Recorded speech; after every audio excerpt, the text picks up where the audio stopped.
नमस्ते, मेरा नाम देवनाथ है। आप लोकल वोकल न्यूज़ देख रहे हैं। ट्रेन में आपने कई बार सफ़र किया होगा और इस दौरान गौर करने वाली बात है कि एक्सप्रेस और सुपर फास्ट ट्रेनों में जनरल डिब्बे हमेशा आगे और पीछे की ओर क्यों लगाए जाते हैं।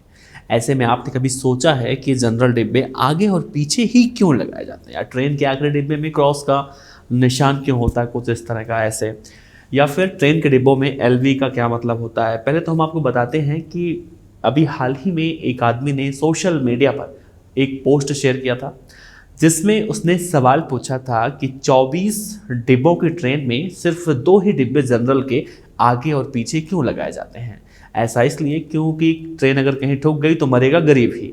इस ट्वीट का जवाब देते हुए भारतीय रेलवे यातायात सेवा के अधिकारी संजय कुमार ने कहा है कि सवाल करना तो बहुत अच्छा है, लेकिन ऐसा कमेंट करना गलत है। रेलवे के अधिकारी ने कहा है कि ये यात्री सुविधा के लिए है। जनरल कोच में भीड़ बहुत ज़्यादा होती है। कल्पना कीजिए, अगर ये मध्य में है तो बीच में पूरा प्लेटफॉर्म यात्रियों को बोर्ड और डी बोर्ड की कोशिश में जाम कर देगा। बाकी दोनों दिशा में लोग नहीं जा पाएंगे। ट्रेन में जनरल डिब्बे को आगे और पीछे लगाने का बहुत बड़ा वजह प्लेटफॉर्म पर भीड़ को कंट्रोल करना होता है। जनरल डिब्बे ट्रेन के आगे और पीछे होते हैं और इस तरह भीड़ 2 हिस्सों में बढ़ जाती है। प्लेटफॉर्म के बीच का हिस्सा खाली रह जाता है और ऐसे में आपात स्थिति में लोगों को बचाने, ट्रेन से बाहर निकालने और स्थिति को कंट्रोल करने के लिए सबसे सही मैनेजमेंट होता है। दूसरा, हम अक्सर देखते हैं कि ट्रेन के पीछे एक्स का निशान देखने को मिलता है। हालांकि ज़्यादातर लोगों को इसका मतलब नहीं पता होता है, लेकिन देखा जाए जो कहा जाता है भारत में चलने वाली हर पैसेंजर ट्रेन के पीछे व्हाइट या फिर पीले रंग से निशान बना होता है। और इस निशान के पीछे का वजह यह है कि सभी सवारी गाड़ियों के अंत में होना बहुत ज़रूरी है। ये नियम भारतीय रेलवे की ओर से ही बनाया गया है और इसके साथ ही हमने कई ट्रेनों पर LV भी लिखा हुआ देखा होगा। इसके अलावा ट्रेनों के पीछे एक लाल रंग की लाइट भी जलती रहती है, ब्लिंक करती है। इन सभी निशानों के बारे में अगर बता दें आपको, तो किसी भी ट्रेन पर जब LV लिखा होता है तो इसका मतलब होता है कि लास्ट व्हीकल, यानी कि आखिरी डिब्बा।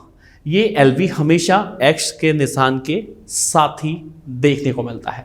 जब किसी भी ट्रेन के पीछे X का निशान होता है तो समझ लीजिए कि मतलब ये कर्मचारियों को संकेत देता है कि ये ट्रेन का सबसे आखिरी डिब्बा है। और अगर किसी ट्रेन के पीछे ये निशान नहीं होता है तो इसका मतलब ये होता है कि ट्रेन एक आपातकालीन स्थिति में खड़ी है। वहीं ट्रेन के पीछे जलने वाली लाल रंग की लाइट भी ट्रैक पर काम कर रहे कर्मचारियों को निर्देश देती है कि ट्रेन उस जगह से निकल चुकी है जहां वे काम कर रहे होते हैं, क्योंकि ये लाइट खराब मौसम में भी कर्मचारियों को ध्यान अपनी ओर आकर्षित करने के लिए काफ़ी होती है। इसके साथ ही ये लाइट पीछे से आने वाली ट्रेनों को भी इशारा करती है कि कोई ट्रेन यहाँ से निकल रही है, तो एक बड़ा हादसा होने से भी टल सकता है। तो इन सब वजहों से ट्रेन में इस तरह के नियम कानून बनाए गए हैं। आप अपनी क्या राय रखते हैं, ज़रूर साझा कीजिएगा। शुक्रिया।